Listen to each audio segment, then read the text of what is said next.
Hello everyone. Indian polity के next series में हम रिवीजन सेशन में स्टार्ट करते हैं आज important articles of the Indian constitution. मैं क्रेडिट देना चाहूँगा ओनली आईएएस को, जिन्होंने बहुत अच्छे से ये स्टडी मटेरियल कंपाइल किया है। मैंने इनको रेफरेंस के लिए लिया है और सिर्फ इसको एजुकेशनल पर्पस के लिए हम यहाँ पर इससे रिवाइज करेंगे। सो आर्टिकल्स बहुत ही इंपॉर्टेंट हो जाते हैं वेदर प्रीलिम्स और फॉर मेंस एग्जामिनेशन। तो कहीं ना कहीं हमें आर्टिकल्स याद रहते हैं most of the time. Revise multiple times अगर हम करते हैं तो हमारे आर्टिकल्स जो हैं याद रहते हैं, बट सम टाइम्स डायरेक्टली अगर अच्छे से हमने उनको मल्टीपल टाइम रिवाइज नहीं किया है आर्टिकल्स को केवल, तो अगर डायरेक्ट क्वेश्चंस हमारे आते हैं, चाहे वो यूपीएससी में हो गया, स्टेटमेंट्स में आ गए हैं, या डायरेक्टली स्टेट पीसीएस एग्जामिनेशन में आजकल आर्टिकल्स पूछ दिए जाते हैं, शेड्यूल्स पूछ दिए जाते हैं, अमेंडमेंट्स पूछते हैं, तो हमें याद रहना बहुत ज़रूरी है। तो ये बहुत छोटा सा एक कंपाइलेशन है, इसके थ्रू हम इम्पॉर्टेंट आर्टिकल्स को देखेंगे, सिर्फ इम्पॉर्टेंट आर्टिकल्स को ही देखेंगे और उनसे रिलेटेड जो भी प्रोविजंस हैं कॉन्स्टिट्यूशन में रिटन, तो उसको भी हम समझने की कोशिश करेंगे।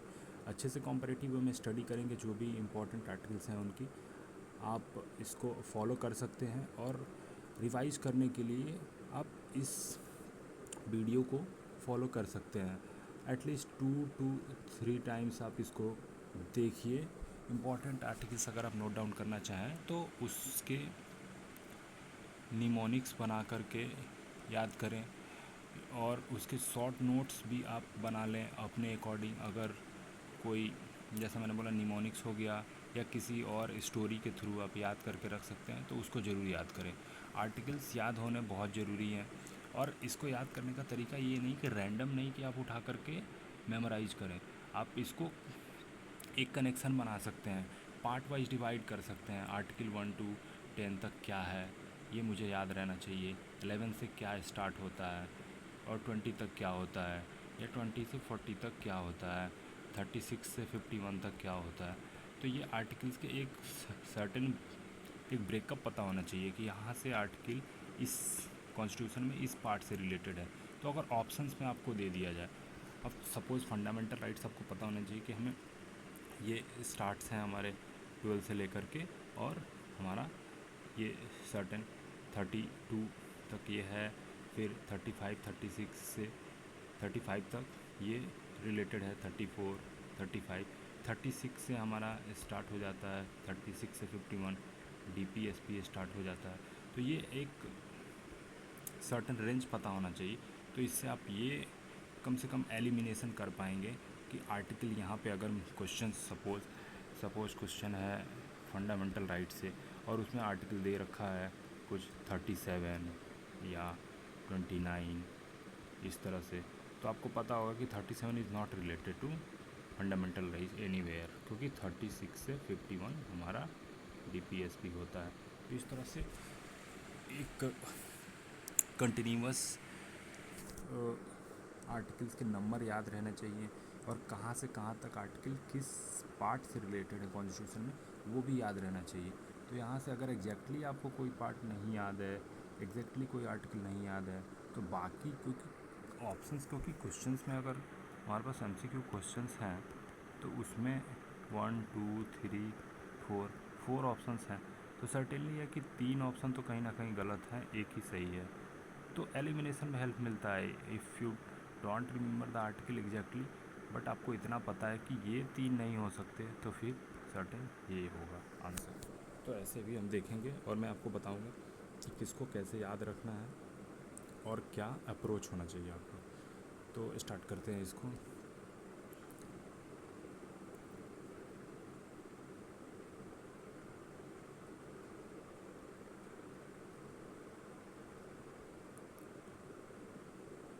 इसको मैं इरेज कर लूँ।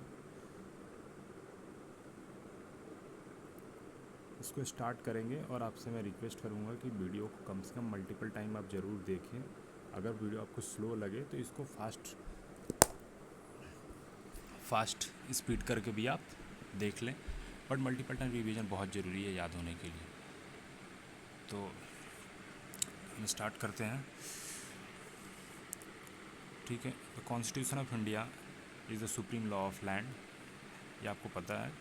Constitution is the supreme law, ठीक है। It was adopted on 26 of January 1950। आपको ये डेट्स याद रहना चाहिए। बहुत सारे स्टेट पीसीएस में ये डेट डायरेक्टली पूछ दिया जाता है कि कॉन्स्टिट्यूशन कब अडॉप्ट हुई, सो दैट्स वाई ये कुछ फैक्चुअल इन्फॉर्मेशन है। कॉन्स्टिट्यूशन एक कॉम्प्रिहेंसिव डॉक्यूमेंट है। Every law enacted in India must be in conformity with the constitution. कोई भी लॉ अगर पार्लियामेंट द्वारा इनेक्ट होता है तो वो इससे अलाइन होना चाहिए, उसके रूल्स एंड रेगुलेशंस जो भी मेंशन्ड उसमें थिंग्स हैं, otherwise that will be considered as invalid. The constitution of India is the longest written constitution, आपको पता है, in the world containing 448 articles, 12 schedules and over 100 amendments. Total तो 106 amendment हो गए हैं, आपको पता है। तो यहाँ पर 448 articles, 12 schedule, 100 amendment plus and 22 parts भी हैं। पार्ट्स के लिए मैं अलग से वीडियो कवर करके कराऊंगा। It reflects the rich cultural, social, political diversity of India and is the foundation of the country's democratic and secular values. The important article of the constitution are listed as under. तो अब start करते हैं important articles यहाँ से, और मैं आपको बताऊँगा जो भी इम्पोर्टेंट आर्टिकल्स है वही मेंशन्ड है यहाँ पर, और आपको उनको ध्यान रखना है। अगर आप इतने आर्टिकल जैसे 448 आर्टिकल्स हैं, अगर आप 200 प्लस भी अगर ध्यान में रखते हैं, और जिसमें से आपको 100 अराउंड एग्जैक्ट याद है, जो कि पॉसिबल है, याद हो सकता है, तो आप समझिए अगर 100 प्लस आपको याद है तो you will be able to solve questions easily. Very first articles किसी को भी याद रहना चाहिए। पहला आर्टिकल क्या है? Name and territory of union. तो आपको इससे मैं ये बताऊंगा कि फर्स्ट जो आर्टिकल है, it's about the name of our country itself, that is India, that is Bharat. This is mentioned. So this is about name and territory of the union. और आपको मैं बता दूँ, पहला आर्टिकल किसी भी टॉपिक का, जैसे यहाँ स्टार्ट हो रहा है यूनियन एंड टेरिटरी से, जब आप पढ़ोगे ना डीपीएसपी से स्टार्ट जो आर्टिकल होती हैं, तो डीपीएसपी में 36 से 51 तक आर्टिकल है। देन जो 36 आर्टिकल है, तो that is about the definition of DPSP. तो कोई भी जो फर्स्ट आर्टिकल है, that is about the topic itself और हेडिंग इटसेल्फ, वो डेफिनेशन। तो आर्टिकल फर्स्ट हमने देख लिया। Second is about the admission और इस्टेब्लिशमेंट ऑफ न्यू स्टेट्स। कोई भी अगर स्टेट्स का अगर इंक्लूज़न होता है या इस्टेब्लिश होता है, तो वो आर्टिकल 2 के पावर के थ्रू होता है। This is mention explicitly in the constitution. Article 3 formation of new state, alteration of the areas boundary and name of the existing states. ठीक है, अब यहाँ तक 3 आर्टिकल आपको याद रखना है, 1, 2, 3 फर्स्ट हो गया। फिफ्थ आपको बहुत इंपॉर्टेंट याद होना चाहिए कि it's about the citizenship at the commencement of the constitutions. ठीक है, अब हम आते हैं फंडामेंटल राइट्स में। फंडामेंटल राइट्स का रेंज तो सबसे पहले आपको पता होना चाहिए। उसके बाद आपको first about the definition of the state in article 12। 13 law inconsistent with और in derogation of the fundamental right. कोई भी लॉ अगर अवॉइड नहीं करता फंडामेंटल राइट को, that will be considered inconsistent. That rules and provisions are mention in article 13। 14 में आप देखोगे equality before law, very famous, सबको पता होता है। Article 15 provision of discrimination on grounds of religion, race, caste, sex and place of birth. Article 15 में ये provision mention है कि किसी भी सिटीजन्स के अगेंस्ट कोई भी डिस्क्रिमिनेशन नहीं हो सकता on the ground of religion, race, caste, sex और place of birth. Article 16 equal opportunity in matters of public employment. देखो इसमें रिजर्वेशन, इसको बोल सकते हैं रिजर्वेशन का जो प्रोविज़न है, that is mention in this article 16, equality of opportunity in the public employment. 17 about untouchability, बहुत इंपॉर्टेंट है, आपको हमेशा याद रहना चाहिए कि 17 क्या है। 18 अबाउट एवोल्यूशन ऑफ टाइटल्स, जो पहले महाराजा टाइटल्स लगाते थे, तो now they can't put title against their name accept in few cases, जैसे मिलिट्री सर्विसेज एंड ऑनर्स। 19 हम देखते हैं protection of certain rights regarding freedom of speech. 19 freedom of speech and expression. Article 20 पे देखते हैं protection in the respect of conviction for offences. Article 20 protection in respect of conviction for offences. Article 28 ये बहुत important है, आपको याद रहना चाहिए, protection of life and personal liberty. Protection of life and personal liberty. Article 21 is very important, आप star mark कर लें इसको। और right to personal life and right to protection of life and personal liberty. अब देखो right to life जो है, right to life ये बहुत ही ब्रॉडर है, राइट टू लाइफ। अभी जैसे आपको बहुत सारे क्वेश्चंस, और रिसेंट में जो पंजाब ने एक लेजिस्लेशन पास किया, right to walk, so right to walk is also considered as this right to life and personal liberty. जो right to travel abroad is also included in this article 21. So this right to personal life and liberty has a broader this connotations. तो बहुत सारी चीज़ें ऐसे हैं जो खुद के पर्सनल फ्रीडम लिबर्टी से रिलेटेड हैं, तो आप उसको आर्टिकल 21 में कंसिडर कर सकते हैं। ये बहुत ब्रॉड एरिया है इसका article 21। Article 21A right to elementary education, ये याद होना चाहिए, जो इंक्लूड हुआ on the later phases after amendments. Article 22 protection against arrest and detention in certain cases, ये भी बहुत इंपॉर्टेंट है। जो मैं स्टार मार्क कर रहा हूँ वो तो आप बिल्कुल याद करके रखना। Article 23 prohibition of traffic in human beings for forced labor. Article 24 prohibition of employment in children in factories. Article 25 freedom of conscience, freedom free professions, practice and propagation of religion. Article 26 freedom to manage religious affair. 27 is about freedom as to payment of taxes for promotion of any particular religion. Article 22 freedom as to attendance at religious instruction or religious worship in certain educational institution. Article 29 is very important, protection of interest of minorities. Article 30 right of minority to establish and administer educational institution. Article 33 power of parliament to modify fundamental rights in their application to forces etc. So this is about a unique article where the power of parliament to modify the fundamental rights in their application to the forces. Some situation में parliament has the right to modify the fundamental rights given to the military persons in the forces. Article 34 restriction on the fundamental rights while martial law in force in area.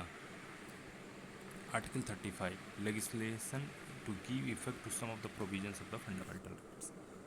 तो इस तरह से important आपको इसमें याद रहना चाहिए article. तो अब यहाँ से देखो, जैसे रेंज पता होना चाहिए। आपने 5 आर्टिकल देख लिया, सिटीजनशिप से रिलेटेड है। आपने 12 से स्टार्ट करा 35, that is somewhere related to fundamental rights. Now अब अगला हम देखेंगे दैट इज़ DPSP। अब DPSP में देखते हैं तो आपको याद होना चाहिए कि 36 से 51 तक that is related to DPSP। Now start करते हैं 31 again definition of the state in 36। 37 application of the directive principle. 37 में application of the directive principle. 38 state to secure a social order for promotion of welfare of the people. Article 39 very important again, certain principle of policy to be followed by the state. And article 39 which was included on after amendments. तो article 39 equal justice and free legal aid, equal justice and free legal aid. और इसमें अलग अलग definition है कि free legal add किसको किसको मिलेगा, जैसे transgender person, old age person, तो उनके इनकम बेसिस पर गवर्नमेंट के द्वारा लीगल सर्विसेज प्रोवाइड की जाती है। Article 40 again organisation of village panchayat, important है ये। Article 41 right to work, education and public assistance in certain cases. Article 42 provision of just human condition for work and maternity relief, important है ये, maternity relief. Living wages ETC for workers, तो 43 is living wages for workers. Article 43 participation of workers in management industry. Article 43 भी promotion of cooperative society, important है promotion of cooperative society. Article 44 uniform civil code UCC, जिसकी चर्चा भी अभी चल रही है और ये इम्पॉर्टेंट है। Article 45 provision for early childhood care education to children below age of 6 year, that is 0 to 6 years of age. अब यहाँ पे आप देखेंगे कि जो इम्पोर्टेंट है आर्टिकल्स वो आपको डेफिनेटली याद रहना चाहिए। आर्टिकल 39 है 1 village panchayat, 40 human condition for work, 43 participation of workers in management cooperative society, 44 uniform civil code, 45 46 promotion of educational and economic interest of schedule caste, schedule tribes and other weaker section, 47 duty of the state to raise the level of nutrition and standard living and the standard of living and to improve the public health, 48 organization of agriculture and animal husbandry, 48 is very important, protection and improvement of environment, safeguarding of the forest and wildlife, 49 protection of monuments, places and objects of national importance, article 50 separation of judiciary from executive। ये question बहुत सारे exams में आ चुका है, आप देखेंगे this is in PYQs। तो separation of judiciary from executive is mentioned here in DPSP not somewhere else. तो याद रखें, अगर ये क्वेश्चन आर्टिकल से नहीं पूछे तो this will be asked that separation of judiciary is mentioned in constitution, ऐसा स्टेटमेंट बन के आपके पास आ सकता है, इंपॉर्टेंट है ये। तो आप इसको अगर गलत काटोगे, नहीं this is not mentioned in constitution but this is mentioned here in article 50 separation of judiciary from executive. Article 51 that is the last article of DPSP promotion of international peace and security, peace and security. तो ऐसे करके आप इससे important one याद रख सकते हैं। तो ऑटोमेटिकली अगर आर्टिकल आपको 4 आर्टिकल दे रखे हैं उसमें ऑप्शंस में, तो आप एलिमिनेट कर पाएंगे। इसको आप ऐसे याद कर सकते हैं, डिफरेंट जो लेटर ऑन जो ऐड हुए हैं उसको आप अच्छे से याद कर लें। आप आर्टिकल के रेंजेस जैसे मैंने बताया 36 to 51 वो याद है, तो नीचे से आपको 2-3 आर्टिकल याद है, पक्का रहना चाहिए कि सबसे लास्ट में क्या मेंशन है, 51, 50, 49। तो इस तरह से आप एलिमिनेट कर पाएंगे उसको। DPSP in my according to me अगर देखा जाए तो DPSP मोस्ट फेवरेट है एग्ज़ाम्स में, और बहुत सारे क्वेश्चंस यहाँ से बनते हैं। तो आपको DPSP थॉरली याद होनी चाहिए, रिवाइज होने चाहिए। तो अभी तक मैं आपको मेंशन यहाँ से अगर करूँ तो आप फंडामेंटल राइट्स के इम्पॉर्टेंट आर्टिकल्स ज़रूर याद करें, DPSP के आर्टिकल्स आप ज़रूर याद करें, ठीक है। उसके बाद अभी फंडामेंटल ड्यूटीज़ जो मैंने आपको पिछली वीडियो में कराया, वहाँ से आप वो कीवर्ड्स एंड ये याद रखें, और साथ में कुछ आप आगे मैं बताऊंगा वो सारे आर्टिकल्स आप उसको अच्छे से याद रखें। अगर आप शॉर्ट नोट्स बना सकते हैं कुछ आर्टिकल्स का चुन करके, इसमें जैसे DPSP में इतने सारे हैं बट आप 10 के भी आप सेलेक्ट करके अगर एक नोट्स बनाएं और उसको रिवाइज करें मल्टीपल टाइम्स तो वो हेल्पफुल होगा। नेक्स्ट देखते हैं फंडामेंटल ड्यूटीज़ 51A। आप मुझे कमेंट्स में बताएंगे कौन से कॉन्स्टिट्यूशन अमेंडमेंट एक्ट से इसको ऐड किया गया, मैंने बता रखा है, आप इसको बताएंगे। फंडामेंटल ड्यूटीज़ आर्टिकल 51 में, अब इसको आप कैसे याद रख सकते हैं। फंडामेंटल ड्यूटी 51 है, 51 तक आपको पता है DPSP। अब आपको बस याद रख लेना है कि 51A, ये A साथ में जो आपको देखेंगे कि 51A, तो क्यों 51A है, ये A साथ में इसलिए लगा है क्योंकि लेटर ऑन ये ऐड हुआ है, तो इसको इस आर्टिकल के नेक्स्ट क्लब करने के लिए इसमें अल्फ़ाबेट डाल करके एक नया आर्टिकल बना दिया गया। तो आर्टिकल 51 है, this is about fundamental duties. Fundamental duties मैंने पूरा कवर कर रखा है पिछली वीडियो में, तो इसको यहाँ पर ज़्यादा टाइम नहीं देंगे। यहाँ पर आप उस वीडियो को ज़रूर देखें। फंडामेंटल ड्यूटीज़ बहुत ही इम्पॉर्टेंट है ये सारे के सारे। नेक्स्ट देखते हैं प्रेसिडेंट एंड वाइस प्रेसिडेंट, बहुत ही इंपॉर्टेंट एरिया है, आपको अच्छे से आर्टिकल्स इसमें याद रहना चाहिए। Article 52 is about the president of India itself, the designation. Article 53 executive power of the union. Article 54 is the election of president. Article 55 is the manner of the election of the president. Article 61 procedure of impeachment of the president. तो यहाँ से ये articles आपको 3 important होते हैं। Article 63 about the vice president. Again vice president to be the ex officio chairman of the council of state. Council of state that is Rajya Sabha. क्योंकि vice president ही राज्यसभा के chairman होते हैं, को पता होगा, जैसे कि लोकसभा में स्पीकर होते हैं। Article 66 article 66 is about the election of the vice president. Article 73 extent of executive power of the union. Article 74 council of the minister to aid and advise the president. ठीक है, जब भी सलाह की ज़रूरत पड़े या सपोर्ट की ज़रूरत पड़े, अपनी एडवाइस देने की ज़रूरत पड़े, तो so the council of ministers is there to aid and advise the president for any certain rule and regulations. Article 76 Attorney General of India. Article 76 is about Attorney General of India. तो this is mentioned in the constitution. बहुत बार ये article directly पूछी गई, attorney general बहुत important है। Article 78 duties of the prime minister as a respect for furnishing the information to the president. Article 79 constitution of the parliament.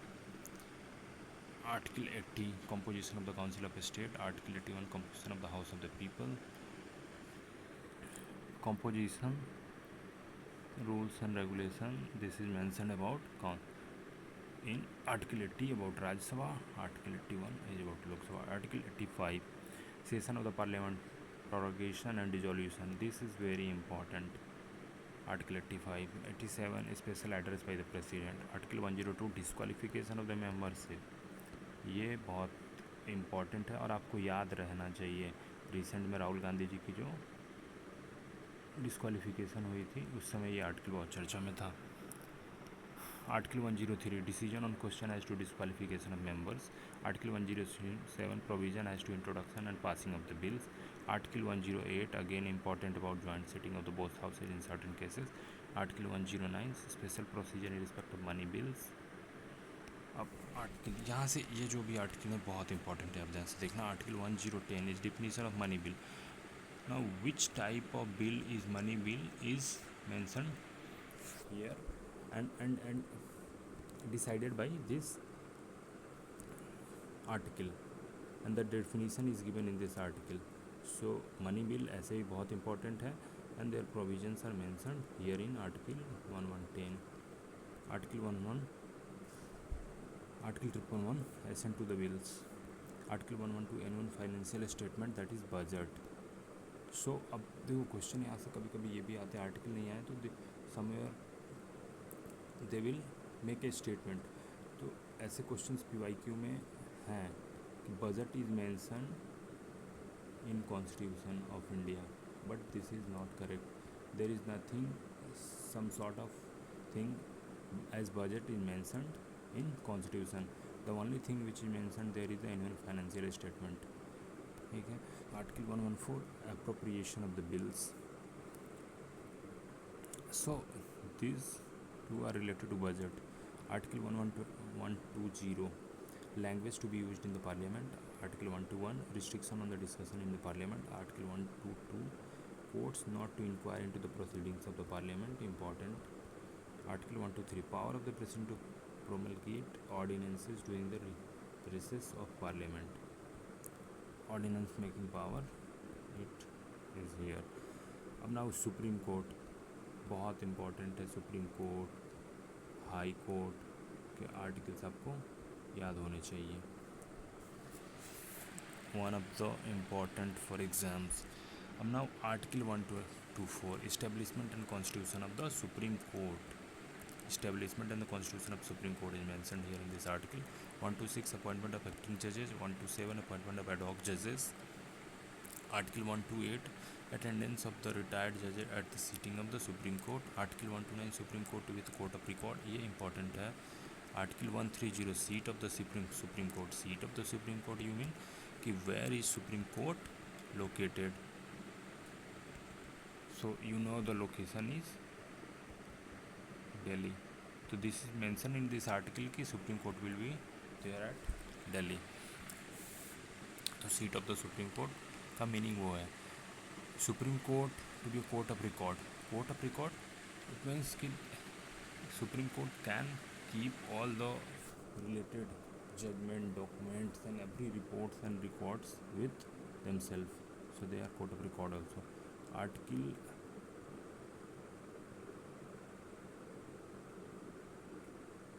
original jurisdiction of the Supreme Court is also mentioned in Article 130. Article 133 appellate jurisdiction of the Supreme Court in appeals from the High Court in regard of the civil matters. Article 134 appellate jurisdiction of the Supreme Court in regard of the criminal matters. Article 136 special leave to appeal by the Supreme Court. Article 139 conferment on the Supreme Court of the powers to issue certain writs. अच्छा, REET making power किसके सबसे ज़्यादा होते हैं?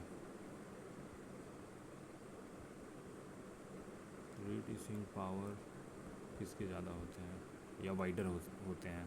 आप मुझे comment में ज़रूर बताना. सुप्रीम कोर्ट और high court.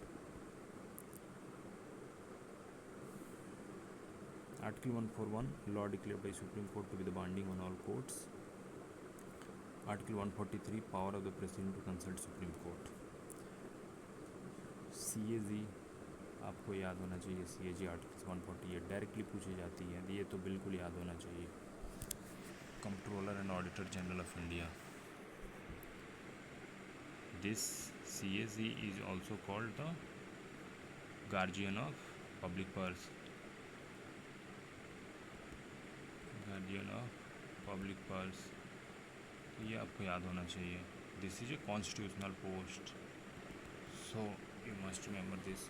Article 148. Now governor.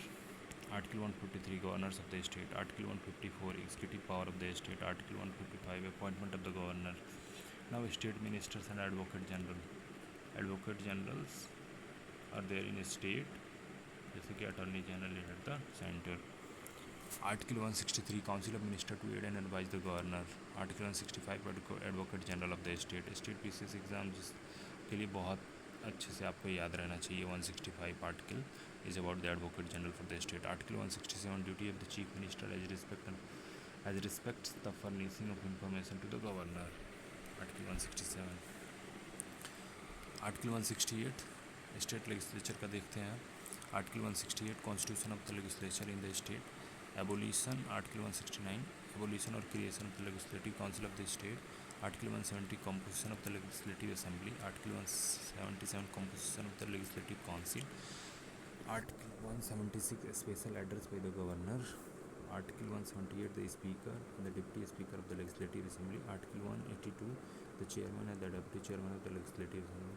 बहुत सारे आर्टिकल इसमें इंपॉर्टेंट नहीं है, क्वेश्चन यहाँ से नहीं बनते, बट एटलीस्ट इसमें से आपको कुछ याद रहने चाहिए, जिसको मैं पॉइंट आउट भी कर दूंगा. Article 187 secretariat of the state legislature. Article 191 disqualification of membership, ये याद रहना चाहिए आपको. 191. Article 192 decision on question as to disqualification of the members. Article 196 provision as to introduction of the passing of the bills. 197 restriction of the powers of the legislative council as to bills other than money bills. Special procedure in respect of money bills. Article 199 में mention the definition of money bills of the state, जैसा हमने देखा 110 में पहले. Article 200 assent to the bills. Article 201 bills reserve for consideration of the president. Article 202 annual financial statement of the state, that is budget. Article 202 में mention है. Article 210 language to be used in the legislature. Article 212 courts not to inquire into the procedure of legislature. Article 213 powers of the governor to promulgate ordinances during the legislature. अब आते हैं high court में। Again this is important as I said, high court like supreme court, ये important है और इसके articles आपको याद रहना चाहिए। एक इंटरेस्टिंग चीज़ आपको यहाँ पे बताऊँगा, article of the supreme court started from 1 to 4। Now इसको जस्ट इस तरफ ला दो, आर्टिकल 214, और यहाँ से स्टार्ट होते हैं हाई कोर्ट। तो अगर आपको 1 to 4 सुप्रीम कोर्ट के याद है और आर्टिकल कहाँ से याद होते हैं, हाई कोर्ट के कहाँ से स्टार्ट होते हैं, 214।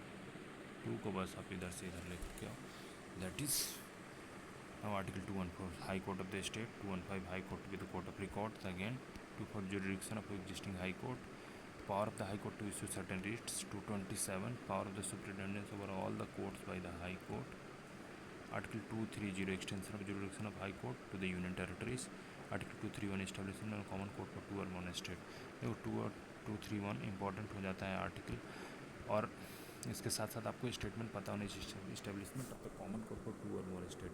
जैसे आप चंडीगढ़ कोर्ट देख लेंगे, यहाँ पर आप मद्रास देख लेंगे, गुवाहाटी देख लेंगे, तो they have jurisdiction over more than 1 states. Subordinate court, article 233 appointment of district जजेस, कंट्रोल ओवर सबऑर्डिनेट कोर्ट्स। तो ये सबऑर्डिनेट कोर्ट्स का आर्टिकल उतना इंपॉर्टेंट नहीं है। यूनियन टेरिटरीज़ देखते हैं, आर्टिकल 239 बहुत इंपॉर्टेंट है, administration of the union territories. Article 239 creation of the local legislature और काउंसिल ऑफ मिनिस्टर और both for certain union territories. Article 239 special provision with respect to Delhi, जो कि एक अमेंडमेंट एक्ट आया था उस समय, ये चर्चा में बहुत था। स्पेशल सर्विसेज बिल्स जो आया आफ्टर वो पास हुई और फिर लॉ बन गया। So this is a special provision related to Delhi only. Article 239 A B provision case of failure of constitutional machinery. Article 239 B power of administration to promulgate ordinance during the legislature. Now अब आते हैं नीचे panchayat, one of the important again topic for any competitive examination where polity is asked. Panchayat, article 243 A Gram Sabha, 243 B constitution of the panchayat. इसमें याद के आपको बहुत अच्छे से याद रहना चाहिए इलेक्शन ऑफ द पंचायत, ये बहुत अच्छे से याद रहना चाहिए। Reservation is mention in 243 D, ये याद होना चाहिए। ठीक है, power to impose taxes by and funds of the panchayat, H याद होना चाहिए। सो आपको ऐसे देखा जाए तो 243 ए, अगेन 243 डी, 243 के, ये याद रहनी चाहिए आपको। म्यूनिसपैलिटीज़ देखते हैं, अगेन इसके आर्टिकल्स यहाँ से स्टार्ट होता है 243 Q. So 243 the whole 243 along with this alphabets, ये कॉन्स्टिट्यूशन में आर्टिकल्स हैं किसके, पंचायत एंड म्यूनिसपैलिटीज़ के। 243 क्यू से म्यूनिसपैलिटीज़ स्टार्ट होता है, कॉन्स्टिट्यूशन ऑफ म्यूनिसपैलिटीज़, इसके भी रिजर्वेशन आपको याद रहना चाहिए। 243 टी के अंदर है मेंशन। इलेक्शंस आपको याद होना चाहिए, जेड जे, जैसा उसमें किस पंचायत में क्या था 243 के, जेड जे में इलेक्शन ऑफ म्यूनिसपैलिटीज़ हैं, ये आपको याद रहना चाहिए। रिजर्वेशन याद रहना चाहिए, 43 कॉन्स्टिट्यूशन ऑफ म्यूनिसपैलिटीज़ हैं। कोऑपरेटिव सोसाइटी से रिलेटेड अमेंडमेंट्स आप कमेंट्स में बताएंगे। Article 243 Z I incorporation of the cooperative societies, ये आपको याद होना चाहिए। जेड एस, बस ये दो आर्टिकल अगर आपको याद है, 243 Z I incorporation of cooperative society, Z S application to the multi state cooperative societies. ठीक है, scheduled and tribal areas, 244 administration of scheduled areas and tribal areas, important है, याद रहना चाहिए। 244 A formation of autonomous state comprising certain tribal areas in Assam, certain local legislature और council of minister of both therefore.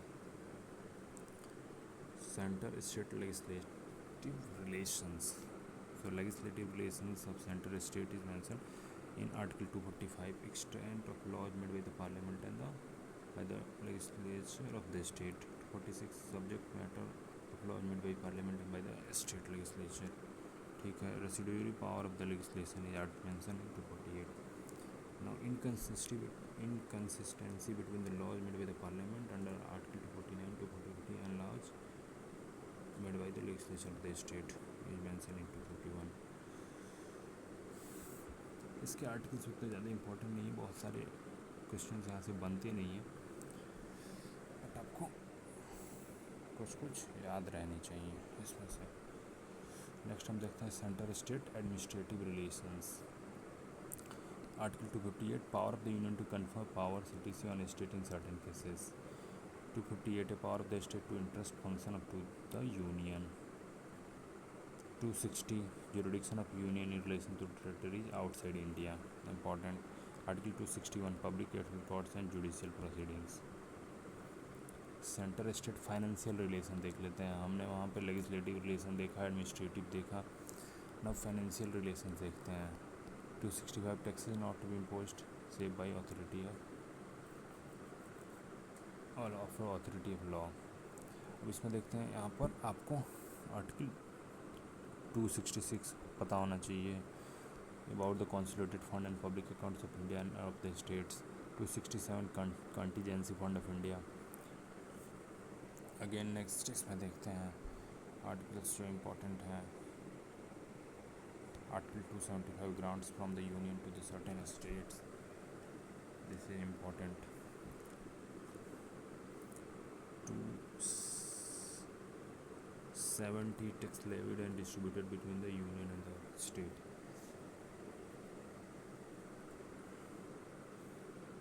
There is one not mentioned here, article 280 about the finance commission, वो यहाँ mentioned नहीं है। article 280 is very important about the finance commission. article 300A जो fundamental rights, right to property, जो fundamental right से हटा करके 44th amendment के थ्रू ऐड की गई। आर्टिकल 300A में now made a legal right, person not to be deprived of the property, sorry, person not to be deprived of property save by authority of the law. Trade commerce and intercourse. Article 301 freedom of trade, commerce and intercourse. Article 302 power of parliament to impose restriction on trade, commerce and. Article 305 saving of existing law and law providing for the state monopolies. Rights and liabilities of the government. Article 297 things of value with in territorial waters or continental shelf and the resource of exclusive economic zone to west in the union. The 297 is related to rights and liabilities of the government. Public service 312 all India service UPSC पता होना चाहिए आपको। 312 A power of parliament to vary और revoke condition of services of officers of certain service, याद होना चाहिए। Public service commission, this is about all India services. Public Service Commission, Article 315 Public Service Commission for the Union and for the State. Article 320 Function of Public Service Commissions. अब देखते हैं tribunals are very important, आपको याद होना चाहिए। Article 323A 323B, this is administrative tribunal and this is tribunal for other matters. Elections commissions, article 324 तो इतनी बार PYQ में आ चुका है कि ये तो सबको पता रहता है वैसे। तो इलेक्शंस से रिलेटेड आपको आर्टिकल पता होना चाहिए। 324 superintendence direction and control of election to be vested in the election commission of India, that is a constitutional body.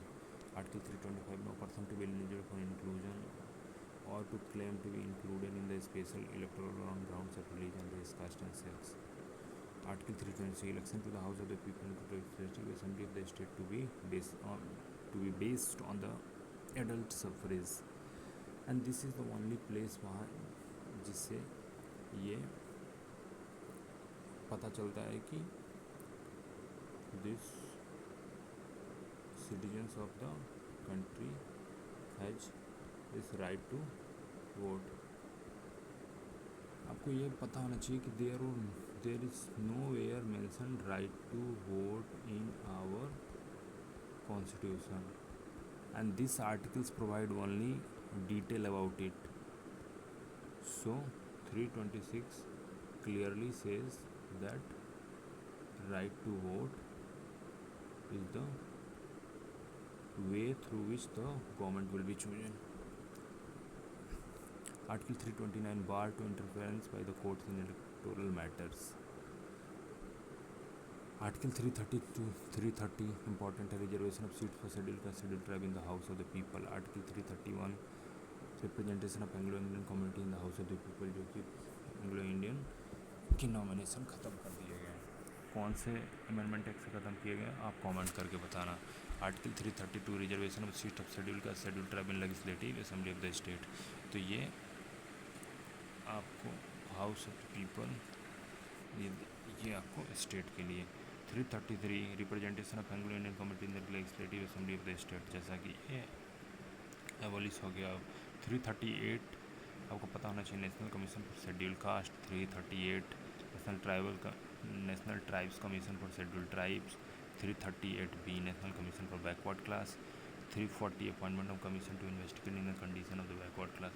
यहाँ ये 3 तो आपको याद होना चाहिए, बहुत इंपॉर्टेंट है। 343 about the official language of the union. 344 commission and committee of the parliament on official languages. Next आप देखें 350B special officer for linguistic minorities, important है। 351 directive for development of the Hindi language.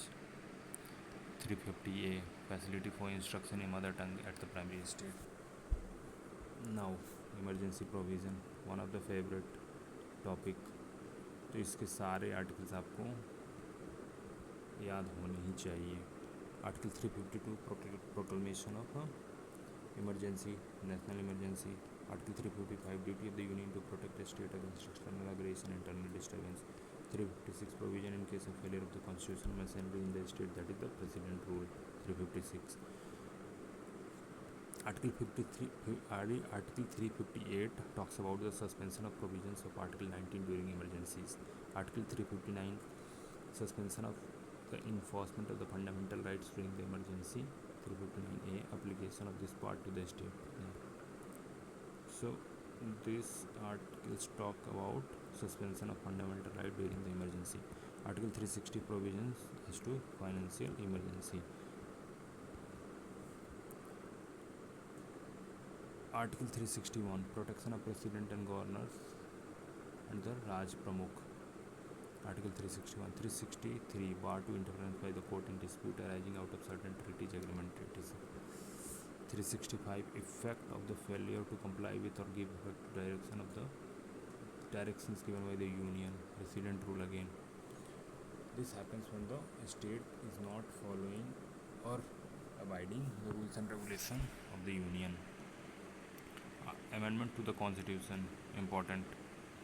Article 368 power of the parliament to amend the constitution and procedure thereof.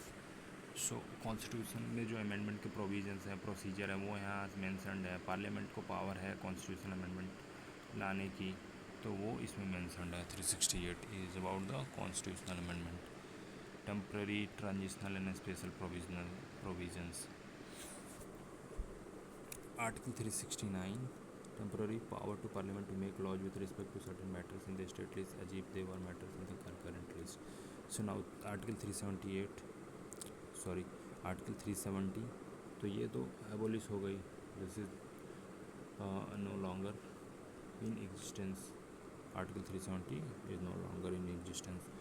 Article 378, तो ये special provisions हैं कुछ state से related, उसके articles यहाँ mentioned हैं। तो दिस स्टार्ट विथ 371 और उसके बाद ABCD आप देखेंगे कि इसमें अल्फ़ाबेट ऐड करके इसको एक्सटेंड किया गया है।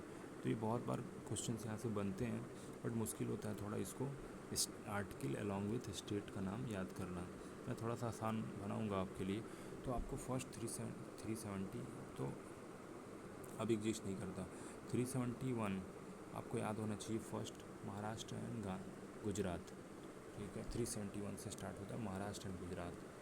आप 371A इज़ अबाउट नागालैंड।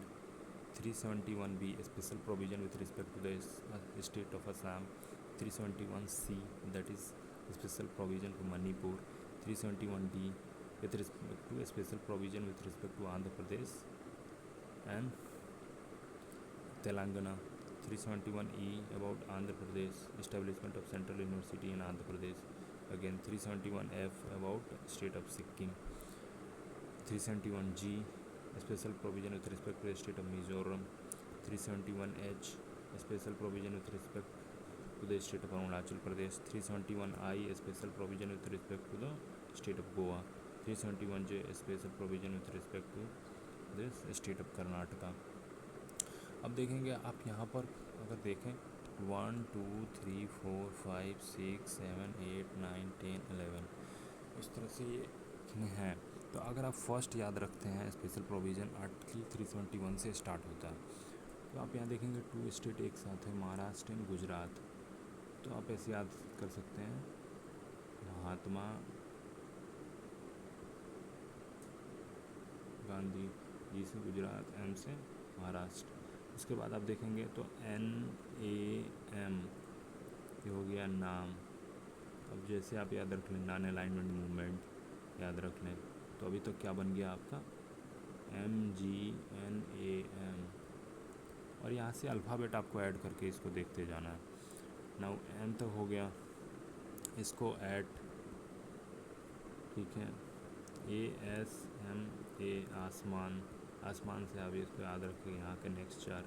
और GK लास्ट में, GK इज़ क्या बोलते हैं syllabus of exam, general knowledge से आप इसको लास्ट के 2 याद रख सकते हैं। तो आप देखेंगे यहाँ GK हो गए, यहाँ ASMA हो गए, यहाँ ऐट हो गए, यहाँ नाम हो गए, यहाँ आपको MG हो गए। तो ऐसे करके आप बीच में इसको याद रखेंगे, थोड़ा आधा भी आपको ऐसे एक एग्जैक्ट याद रहता है। तो अगर आप 11 के 11 टोटल याद नहीं रखते, बट आप 5-6 एकदम कंफर्म है और उसको अच्छे से याद रखते हैं और इसके आर्टिकल को भी याद रखते हैं यहाँ पर, तो ऑप्शंस में आएंगे तो ज़रूर आपको अगर सपोज़ इधर से कोई आर्टिकल पूछा गया तो उसके ऑप्शंस में इधर के आर्टिकल ज़रूर रहेंगे, तो उस तरह से आप एलिमिनेट कर पाएंगे। तो अगर पूरा याद नहीं होता है, वैसे मल्टीपल टाइम रिवीजन करने पे आप ज़रूर अच्छे से याद कर लेंगे। लेकिन अगर इसको देखें तो किसी भी जैसे कोई पार्ट है या टॉपिक है, उसके अगर 5-10 फैक्ट्स हैं, 5 फैक्ट्स आप अगर अच्छे से याद रखते हैं तो आसान हो जाता है क्वेश्चन सॉल्व करना। तो इसको आप मेमोराइज ज़रूर कर लें, ये इंपॉर्टेंट है। यहाँ से क्वेश्चन बन जाते हैं, एक्सपेक्टेशन नहीं रहता कि क्वेश्चन आएंगे कि नहीं आएंगे, बट आने के बाद अगर नहीं बनते तो फिर आपको गिल्ट भी फील होगा। तो इसको अच्छे से याद करें। निमोनिक्स अगर आप बनाना चाहें तो इसके फर्स्ट लेटर्स को काउंट करके निमोनिक्स कुछ बना लें और इसको अच्छे से आप याद करें, ये इम्पॉर्टेंट है, आजकल पूछे जा रहे हैं एग्ज़ाम्स में। सो इस तरह से हमने कंप्लीट की सभी इम्पॉर्टेंट आर्टिकल्स जो भी यहाँ पर थे, और मैंने आपको बताया, कुछ प्रोसीजर्स भी बताई, कुछ आपको भी अपने अकॉर्डिंग तरीके बना सकते हैं। निमोनिक्स बना लें और उसको याद ज़रूर करें।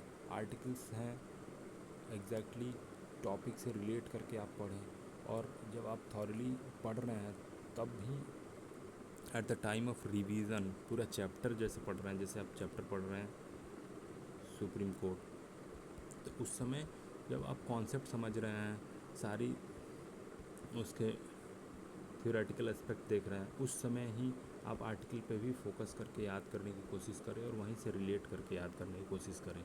यहाँ से आप उसको रिवाइज कर सकते हैं। So articles are important for exams. Thank you so much. आप अच्छे से रिवाइज करें। आप मुझे नेक्स्ट ये भी बताना कि अगर आपको कोई टॉपिक की क्लासेस चाहिए या वीडियो, तो मैं उस पर प्रॉपर कोशिश करूँगा कवर करूँ उसको।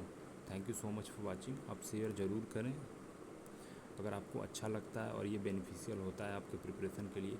वैसे ये बहुत कम समय में सारे आर्टिकल्स यहाँ कवर्ड है, आप यहाँ से रिवाइज करें and this will be beneficial for exam. Thank you so much for your time. Thank you.